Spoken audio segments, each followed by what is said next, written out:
you're in a content poor industry, right? Because your customers do not care about how you do what you do, right? They don't want to learn how to create motion graphics themselves. And they don't want to watch your motion graphics that you've done for other clients, because that's not relevant to them. Yes. So you almost need to use that skill that you've got, but you need to kind of remember content marketing needs to make your customers feel happier or smarter. Hey Hatchlings, welcome to the Motion Hatch podcast. I'm your host, Hayley Akins. Hey Hatchlings, thank you so much for joining me on the Motion Hatch podcast. This is episode 42. On the podcast, we talk about the business side of motion design and animation. You know, things like how much should you charge? When should you go freelance? Should you be using LinkedIn to find clients? And should you be doing content marketing? On this week's episode, we have Andrew and Pete. Now, they are content marketers. They help small businesses with their content marketing, and they're just really funny guys. I've seen them speak twice, and I just really like their talk. So I thought I'd bring them on the show to help you all with content marketing. And actually, we talked about a ton of stuff. We talked about content marketing. We talked about YouTube. We talked about pricing. We talked about LinkedIn. So please do stay tuned. This episode is jam-packed, full of awesome tips and advice for you. And I'll see you on the other side.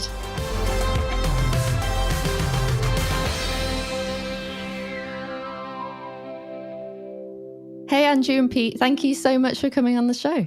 Whoop, whoop. Hey. So happy to be here. Thank you so much for the invite.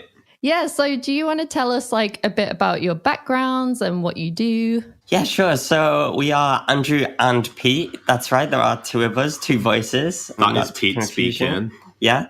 I am Andrew. I am Pete. And together we are Andrew and Pete. Ta-da! So just in case you don't have sound effects. Yeah. We bring our own. So, you know, it's really obvious what we do from the name of the company, Andrew and Pete. Mm-hmm. And that was sarcasm. So we are British. So if you're in America or anywhere else in the world, that's some British sarcasm for you. And we first met at university. We got randomly placed in the same halls of residence together. And then we kind of bonded over our ambition to one day rule the world and run a business. So after university, rather than getting a job, we actually just started our own business. And Andrew actually wanted to go live with his girlfriend up in Newcastle. So we made that decision to actually move to Newcastle and start up in a whole new city from scratch. And, you know, I took that brave decision to go with him and be that third wheel, as it were. And we started up our business, and it went terribly for like a good 3 or 4 years because we were all over the place, didn't know what we were doing, not making any money. And then the moment we kind of got our heads together, we got more focused and we started creating good content, it's when everything started to change for us. And it was almost overnight when we started to create really good content. We started to do our YouTube channel, and all of a sudden we went, you know, sky high, and the business kind of exploded. And that's the message that we'd love to share with people today, how they can grow their business using content. Mm-hmm. Yeah, so do you want to kind of tell us a bit, give us some examples of content marketing, just in case people don't really know what that term means? I mean, and not a lot of motion designers are using content marketing for their businesses, but we make a lot of videos. So yeah, it is a little bit of a buzzword, and it can be quite complicated as well, but we don't think it needs to be. So pretty much the internet is made up of content, right? So a social media post is content, a blog is content, a podcast is content, YouTube is content, any kind of video, it's all content, right? And the old way of marketing and advertising was to interrupt people, right? You would buy ads on TV or on the radio. And back in the day, like that was useful to people. Like that's how people found out about new products and services. But nowadays, to find out about new products and services, we Google, right? Or we see a post on Facebook, or a friend shares something in our DMs, right? We don't need old interruption advertising. And so we know it's annoying. Yeah, it's annoying. We fast forward the adverts. Like, we don't watch them because we want to watch the adverts, right? So content marketing is pretty much creating content, whether that's audio, whether that's visuals, whether that's video, whether that's the written word, to make our customers feel happier or smarter, or make our potential customers feel happier or smarter. So the idea is you start creating content, you have a blog or a podcast or a video channel, or, you're starting to post a lot on social media. And the idea is to build up loyalty, to build up trust, to build up an audience of potential customers who will one day buy from you.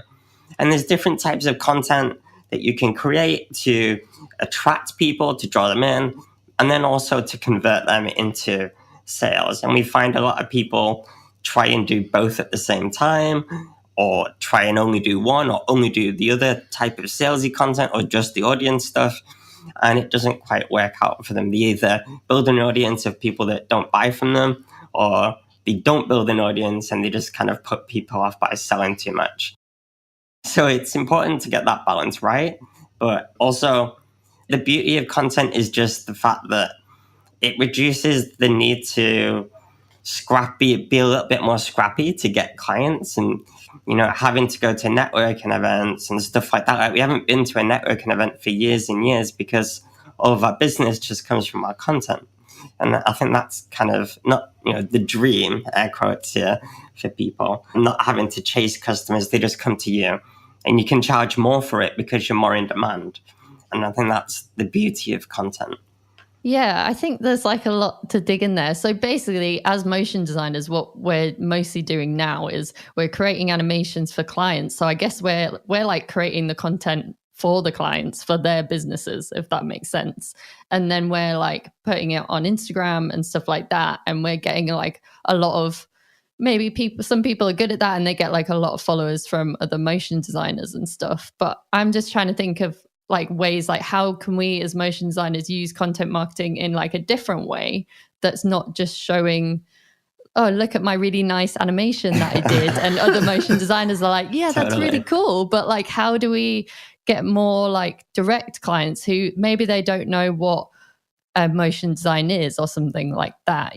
How do you think we could use content marketing in that way to kind of target them? Yeah, that is a great question. And we often break down industries into content rich industries and content poor industries. And we actually get annoyed when other content marketers and other marketers think everyone's got it as easy as them, right? Because as marketers, we're in a very much a content rich industry where if we talk about marketing, like if we talk about how we do what we do in our content, then our customers are interested in that, right? Because our customers want to learn about marketing. If you're a motion designer, you're in a content poor industry, right? Because your customers do not care about how you do what you do, right? They don't want to learn how to create motion graphics themselves. And they don't want to watch your motion graphics that you've done for other clients because that's not relevant to them. Yes. So you almost need to use that skill that you've got, because that is a really great skill that you should be utilizing in your marketing. Like, not a lot of people can do that skill. But you need to kind of flip it. You need to kind of remember content marketing needs to make your customers feel happier or smarter, right? So your content should be making your customers feel happier or smarter. So you need to almost either just be really entertaining, like really entertaining with your content. That's a great way to do it. Or like problem solve. Like, could you problem solve with motion design? Like, something that just came to my head is if you want to solve people's problems, could you take other people in your industries, not in your industry, sorry, other blog posts, like maybe business development blog posts or podcasts, and turn them into motion graphics? Yeah, so for example, if you're a motion designer, we see this a lot with other creatives as well, like photographers, graphic designers. Mm-hmm. They're building up audiences of other photographers and other graphic designers and not their clients, because they're showing people like how to do graphic design tips and photography tips, and it's not actually growing the audience they want. It does grow credibility in the sense that you're demonstrating what you do.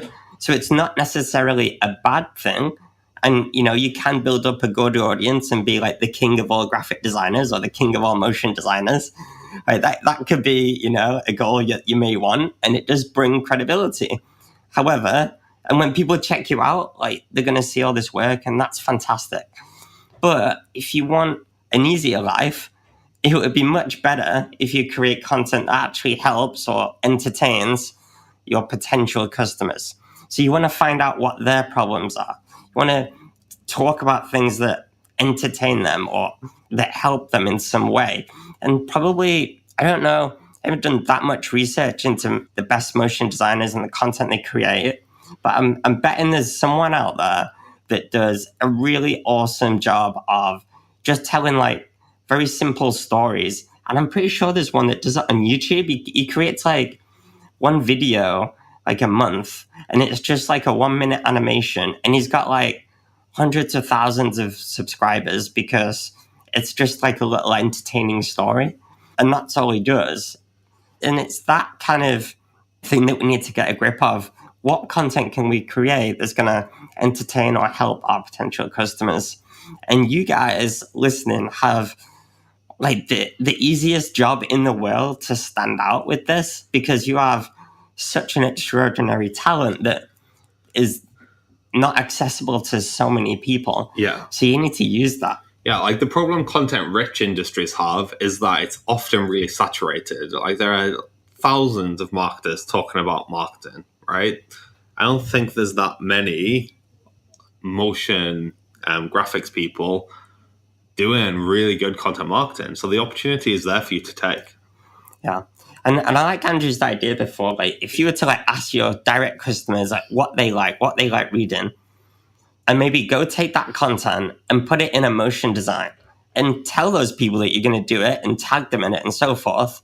But that would be like the most engaging, interesting content that your audience already reads and already wants to know, but just in a more engaging way. Yeah. And I feel like the bigger problem that you have to solve before you even do that, though, is actually knowing who your customers are and what their problems are. So it's really easy in any creative industry to be a complete jack of all trades and help anyone with everything. But if you like really follow the money and specialize, like what industry do you enjoy working in the most? Or where's the biggest financial rewards? Let's grow an audience of those people. It doesn't mean that you can't take other work from other clients, like if you want to pay the bills, if you're just getting started. But like if you grow an audience of a really specific type of person or type of business, then the content marketing strategy becomes a lot easier. Yeah. And it's almost like a core or like a layer, like an onion or something. Like if you really go and focus on that one little niche, your life will be a lot easier. But then, like, for example, with us, we love to help small business owners, one-man bands, micro businesses, small teams.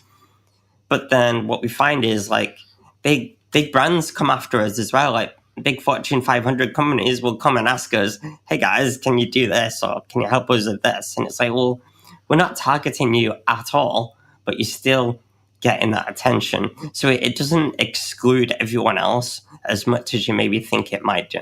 Mm-hmm.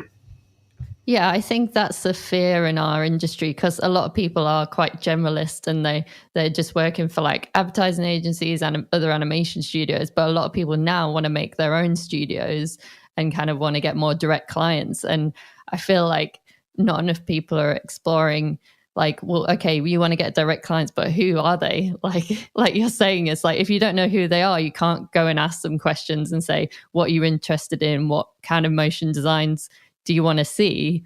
You know what I mean? Like an animations online. And then I feel like there's like two sides of this. Like you could, like what you were saying, Andrew, before, is like you could do, you know, like try and solve their problems and like make motion designs that like are telling a story about how to solve a problem. And then they're like, oh, if you can do that and tell us how to solve our problem, maybe you can tell our customers how to solve their problem.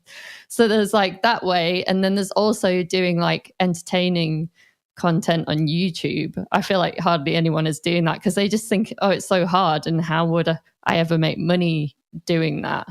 Like, do you have any YouTube kind of tips? And like, if someone was like, oh, I've got this idea, like about, you know, making motion design pieces about, I don't know, like fun things like how to like put a tire on, or you know what I mean, like and explain a video for the most simplest things in the world. Yeah, like, yeah, exactly. Yeah, like the beauty of YouTube is that it's a search engine. So YouTube is actually our personal favorite platform to create for, just because the lifespan of content is almost infinite.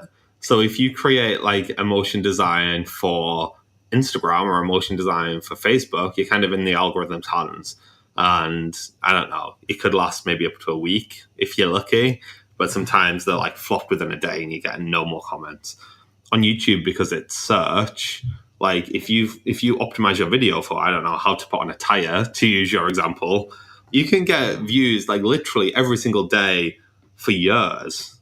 Like some of our videos on YouTube, because it's almost like an exponential curve. It's not like this video gets this much. It's like one video gets X amount of views per month. And then if you do another video the next month, it's like that video gets X amount of views. And the first video still gets X amount of views if it's optimized for search. So a search strategy, we always say, is really important if you want to make sure YouTube is your number one place to be creating content for. And there's loads of advice out there for how to optimize your videos. Our favorite tool that we use is called Morning Fame, morningfa.me. So that will tell us, based on our channel, which videos have a chance of actually ranking, right? Because it is like a bit of a competition, YouTube. So if how to put on a tire gets 1,000, let's say it gets 100,000 searches a month. This data is off the top of my head. I do not know this information. 100,000 searches a month. You're a brand new channel with no subscribers, no videos. The chances of you ranking for that are pretty slim, right? So you might need to go for a less competitive keyword to begin with, like how to put on a tire for absolute beginners. Or how to put on a tire wearing at the side of a road or whatever, right? Yeah. Like longer tail keywords that might have like 100 searches a month or 500 searches a month. But you almost need to start at that level and then build your channel up. Yeah, I love how we're talking about tires. That's not come up on the podcast before. There we go. That was my fault as well. Yeah. So, yeah, like, do you have any tools that for like searching for like what people are putting on there? And I guess this comes back to the niching again. If you have like a niche business like motion design company that's serving like a particular industry, it's probably much easier to like rank for stuff like that. I mean, we always just start with suggested search. So if you start searching something on YouTube and YouTube is showing you the suggested search, that means some people are searching for that. You don't know how many people are searching for that, but you know some people are searching for that. And then we use another tool called Keywords Everywhere, which is just a free Google Chrome plugin. And that will give you average amounts. So when you're doing the suggested search, it will actually show average amounts of how many people are actually searching for that keyword. So that's like where we start. And then we use tools like Morning Fame, as I just mentioned. And we use vidIQ and TubeBuddy. We have both of the free versions of those installed on our channel. Some people swear by vidIQ, some people swear by TubeBuddy. We just use them both. I don't know if that's right. When was the last time a client paid you late, or you wanted to charge for project files but didn't know how? Most of the issues we face in our businesses as motion designers can be solved with good communication. The best way to communicate your terms upfront to the client and ensure your project runs smoothly is to have a solid contract in place. In talking to motion designers, I know that most are either not using a contract at all or have cobbled together one from various online sources. I get it. Lawyers can be expensive and you just want to get on with what you do best, which is making great work.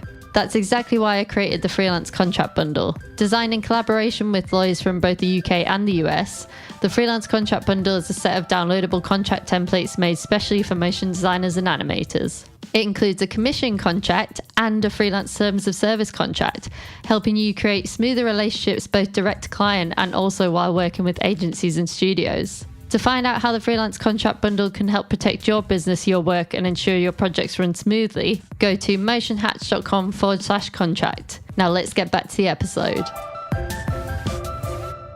I was just thinking about as well, like a really popular channel that I don't know how to say the name, but they make really nice animations that are about like sharing things about, I don't know, lots of different things. I'm just looking at it now.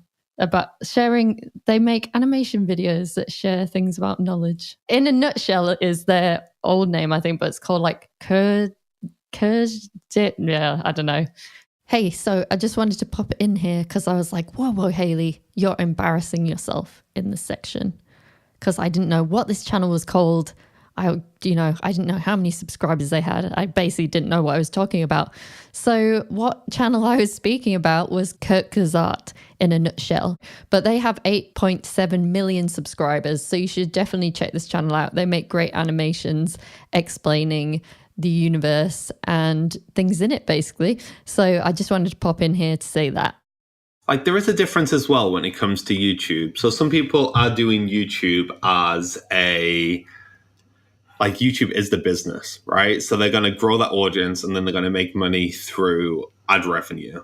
Like, that's slightly different to using it for business. So if you're using it for business to attract clients, you don't need like thousands and thousands of views per video, millions of subscribers, right? You just need the right kinds of people watching your videos. Yeah. So for example, you could go down that route of, being entertaining and growing it and trying to have as many followers as possible, and then trying to monetize that with affiliate links or brand deals or whatever. And it could get you in the door, most definitely, with other agencies and other clients that see you and think, oh, wow, they're really good and I need a motion designer, so I'm going to check you out more. But you could just use it to grow your business as well. And that's how we use it. We don't aim to get 100,000 subscribers by, being daft and silly. Like, we aim to grow a small, obviously it'd be nice to have millions, but more quality followers of small business owners, micro business owners that actually could be potential clients. Mm-hmm. So, for example, if you're listening to this, you could come check out our YouTube channel. You might enjoy it. It's andrewandpete.tv. andrewandpete.tv. That'll take you right to our YouTube channel. And you can check it out. And that's what we love to do, like help people. There's just like short 5-10 minute videos. They are a little bit entertaining, and people subscribe to that. Then they'll join our email list, and then we'll continue to nurture them. And then one day they will buy from us, or we hope. Yeah, I wanted to ask you a question that I already know what you're going to answer, but no one else does. So I think it's kind of weird. I'm like setting you up, basically. Okay. But like, do you think that posting something online or social media is better than posting nothing? Have you seen a talk about us at some point? Maybe. Yeah, maybe I've seen a talk that I thought was good. Okay, so this is hilarious. It is a real issue. So people do think that it's better to just get something out there rather than nothing. You might be really busy this month. You've not got time to create your own content for, your own motion graphics or your own animations. And you think, okay, I'll just post that video that I did for a client, or I'll just post this quote that everyone else has already posted 1,000 times. And people think that it's better to just put something out there to get started and so forth. But actually, if you think about it, like if you're scrolling through Instagram or you're going through an Instagram story and you see someone's horrendously boring, irrelevant post, are you going to engage with it? No. Are you going to be looking forward to seeing that person's content again? No. And so what's the algorithm going to do? It's going to go, oh, well, they didn't like that. I'm not going to show them your posts again. And boom, all of a sudden, your reach gets less and less and less. And that's why people's Facebook pages don't get any interaction whatsoever, because they've just been posting something average. Mm-hmm. And what people do is they'll post something average everywhere, and they're so split, and they're on Instagram, they're trying to do a YouTube video, they're trying to grow the Facebook page, and they need to do video on Facebook, so they're trying to do video on Facebook. And then also they've got Twitter, because obviously Twitter, you need to have Twitter. But wait, I'm a graphics person, so it's a visual thing, so I should really have a Pinterest account. So I'm going to have a Pinterest account. And then you just get so overwhelmed trying to post in all these different places. And oh my God, LinkedIn, B2B, I need to be on LinkedIn. And all of a sudden you're overwhelmed, and you're just producing something average for each because you're so spread. Yeah. So we like to say that you should just focus in one place, and we call it the 90-10 rule. Mm-hmm. And you should put 90% of your marketing efforts into just doing one thing remarkably well in one place until it pays off big time for you. Because all the successful people do that. And then eventually they will start something else. The most successful YouTubers are successful, and then they have a podcast eventually, or then they grow their Instagram, but they did not do it at the same time. Yes. So if you want big growth, especially a lot of motion designers are small businesses, right? The one-man bands, and we don't have time to be doing all of this stuff that marketers will tell you to do. And I think the problem is we look at all the successful YouTubers, all the people that are killing it on Facebook and killing it on LinkedIn, and we feel like we need to be like doing all those different things, not realizing, well, they're probably just doing really well on Facebook. If you go check out the Twitter, it's probably rubbish, right? So if you're stuck for time, we honestly think rather than creating just a crap bit of content, like you would make more money by just calling 3 people and talking to them. You know what I mean? Like content marketing is not like a magic bullet solution. I think it almost distracts as well as is good for people's businesses. It probably distracts them as much as it actually helps them a lot of the time. So when you're putting together a content marketing strategy, just have like ultimate focus. Like where are you actually going to grow? I think that's a really good point. For example, there's a guy called Brian Dean, and he creates these epically long blogs. They're incredible blogs, but he only does them like once every 6 weeks. Mm-hmm. Once every 6 weeks. Most people are trying to do one a week or one a month or 2 a month, and they're not all that good if we quite frankly ask ourselves.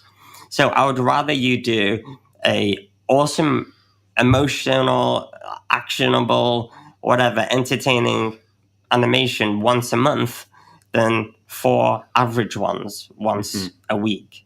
Because like Andrew was saying, if you're just posting an average blog, it's more a waste of time, if anything, than actually being helpful to you, which is strange if you think about it. I mean, what I will say is that don't let that hold you back from getting started and improving. Like everyone starts out not amazing and then they improve. So don't let that hold you back from even starting. Mm-hmm. Of course, we all need to start somewhere. However, try and improve and invest the time as quickly as possible so that you do get better. Also, I think outside the box, like just because you're creative, it doesn't mean that you need to like your 90% should be focused on like Instagram or Pinterest.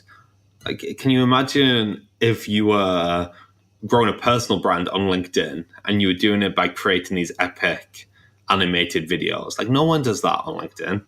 So there's places where you can use your skill and your talent to actually stand out. Even Twitter, like no one does great. Like Twitter is just full of crap. Imagine if you actually created amazing content and you became like the best account to follow on Twitter. Yeah, we would be like, oh, I mean, you should see this person because they're awesome. Mm-hmm. We would use you as an example if you're listening to this. So you're looking for some examples from motion design industry. Yes, do it. Yeah. So I totally get that, and I feel like it's good to hear people to hear this because in our industry there's like a lot of thing about like dailies, like doing these like daily animations, and you have to like put stuff out like every day to get noticed. And I just really think that like if you're just under that pressure, then you're probably not making really good animations. Yeah. Yeah, and that doesn't look good for you. Yeah. If a client checks you out. Unless you've got like all the time in the world. So if you are just starting out and you have got literally no clients, then yeah, like invest time in creating as much great content as possible. But as soon as you feel like the quality's slipping because you're just trying to get something out there for the sake of it, then like think about what you're doing. Like that should be a warning sign. Yeah, it's a definite trigger word. The moment you're creating work and you're stressed about the time, you're like, oh no, this is all right.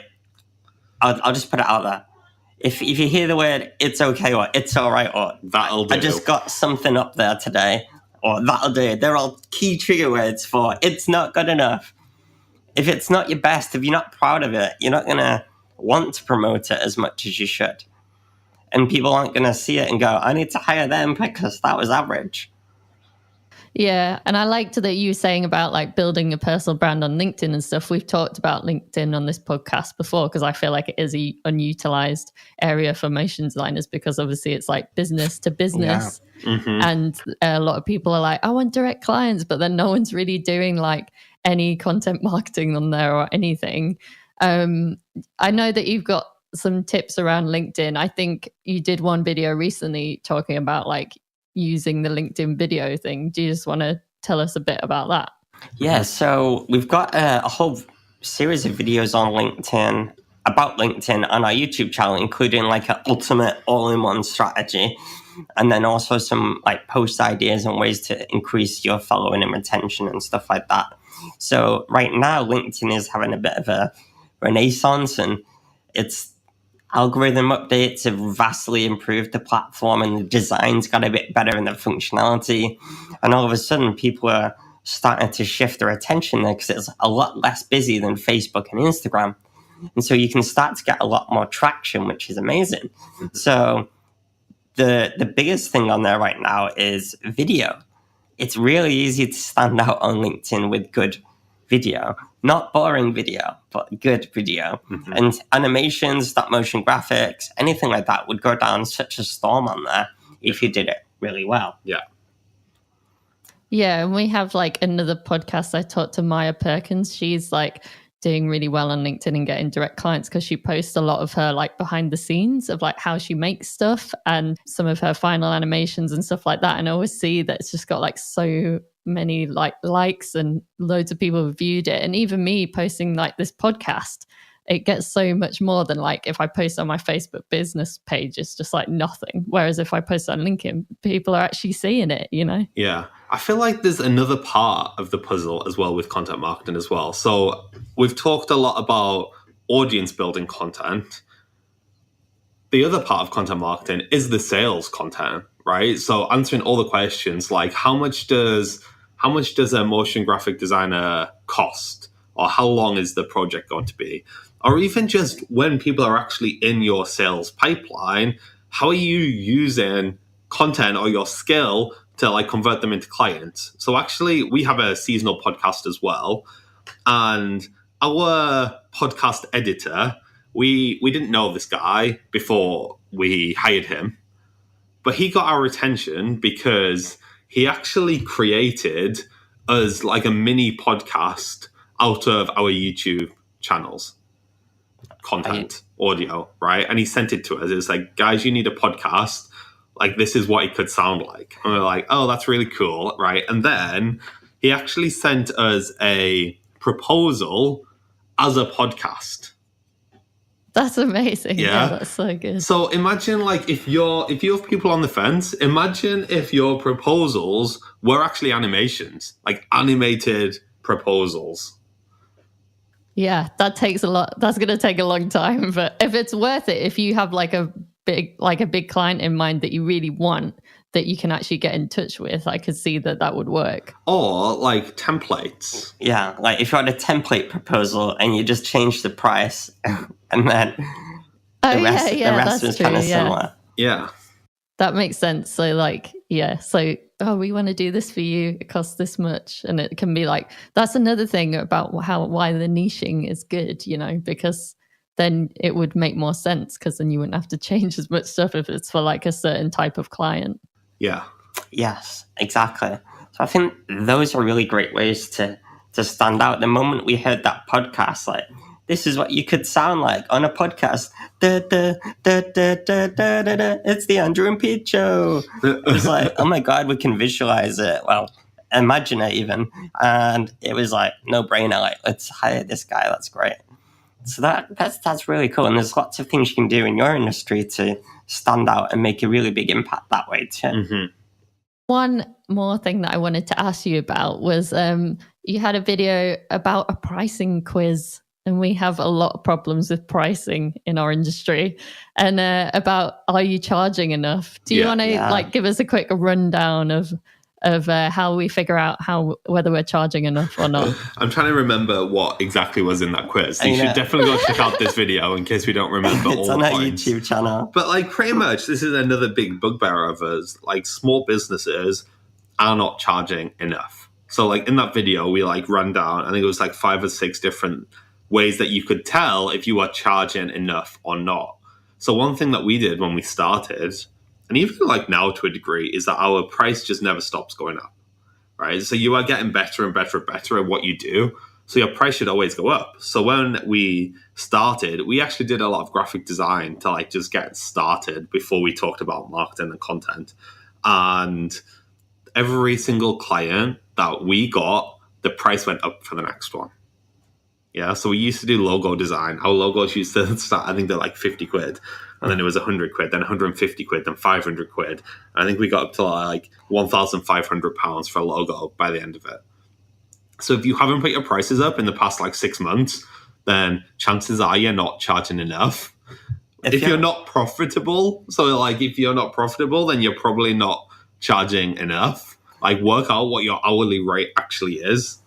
And if it's like crap, then you're not charging enough. And I think the deeper issue behind this is, if you want to grow your business, you need to work on the business to create that template proposal, to create the awesome content that's going to attract your clients, to hunt out these potential clients and call them up and say, can I talk to you and get some ideas for my content? If you want to have the time to do all that stuff, you need to actually be charging enough so that you don't have to work all hours of the day. So if you are working all day, like solidly, and you even have to work late into night or even weekends, then you're probably not charging enough. And the moment you don't charge enough, you have to have more clients and you have to do more work to make the money. And that's really tough, because then you're in a vicious cycle, because if you're not creating the content and you're not improving your processes and working on your business, then you're not going to have the confidence, quite frankly, to say, I deserve to charge this higher rate, because you've not got the online presence to prove it. Whereas if you are creating content, it does give you that confidence and the demand to say, no, actually, I could charge more. So it becomes this vicious cycle, and the only way to break it is to actually raise your price initially with your current clients as well as for new clients, so that you can then have the time to create content and so forth. If you've got like one morning a week to work on your business, like, that's not enough. The average blog post takes 3.5 hours to write. For you guys, I presume an animation takes way longer than that. The people that actually have the best results with blogging spend over 6 hours per blog. And if that's you guys, if you need to spend 6 hours and you've only got one morning a week to work on your business, you are not going to be able to create content, because you've got probably your accounts to do. You've got the proposal to create. You've got that biz dev to do. You've got all those emails to reply to. And if you've only got like one morning a week or even 2, like, it's not long enough. So you need to be charging enough to work less to be able to create the content in the first place that's going to be able to put you in that like uplifting cycle to then create amazing content, to get the demand, to charge more, and get bigger clients. I can tell you for a fact that most people listening to this are just working all the time, constantly, and they're never doing any marketing. And they're just like, they're either like not working at all and they don't know how to get clients and get started, or they're kind of working so much as a freelancer and they're not giving like any time to themselves because they're just so frightened of like, where's the next client coming from, and relying on referrals. Again, that's like the deeper issue, which comes down to self-confidence. And that's something that we are trying to help in our membership site, Atomic, because we see this issue a lot with people. And you're never going to raise your prices if you don't have the confidence to do that.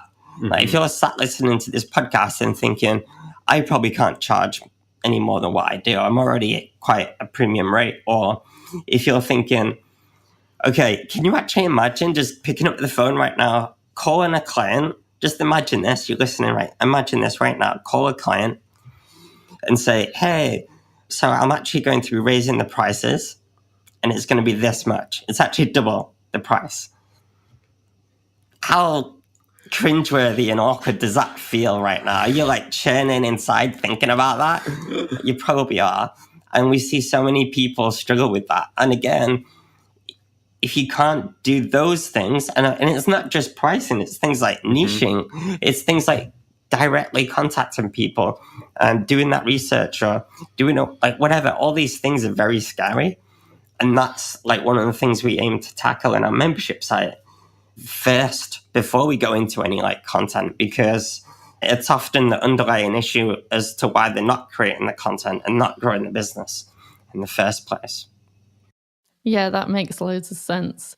Well, where can people find out more about Andrew and Pete? Where can they go? Awesome. Well, our website is andrewandpete.com. We'd love you to check that out. Our YouTube channel is you can get to by going to andrewandpete.tv. Subscribe while you're there. Let us know if you've found us from this podcast. And yeah, reach out. We are quite sociable. So if you message us on any of the platforms, we will reply personally. And if anyone is thinking, that's me, I cannot raise my prices and I'm very scared about this kind of stuff, then I would highly recommend people check out Atomic as well, because it might really, really help you. Awesome. Well, yeah, thank you so much for coming on the show. There's so much great info in there for everyone. Thank you. Oh, thank you so much for having us. That was a blast. Thank you for everyone listening. I hope it helped. We'd love to see you over on our YouTube channel with a comment saying that you came from this podcast. Awesome. Thanks. Okay. Thanks, everybody. Bye. Bye. Thank you again to Andrew and Pete for coming on the show. They're just really awesome guys and they make marketing fun. So if you want to check more out about them, do go to andrewandpete.com or you can check out their YouTube channel at andrewandpete.tv. And if you want to check out all the tools and stuff we spoke about, you can go to the show notes at motionhatch.com/42. Thank you so much for listening right to the end. I really appreciate it. If you've enjoyed this episode, please do consider sharing it with a friend and subscribing. We've got so much good stuff coming up for you. You can always tweet at us at Motion Hatch on Twitter, and you can send us a message or do a little story featuring the Motion Hatch podcast on Instagram. We are at Motion Hatch. I really appreciate you all listening. Thanks so much. See ya.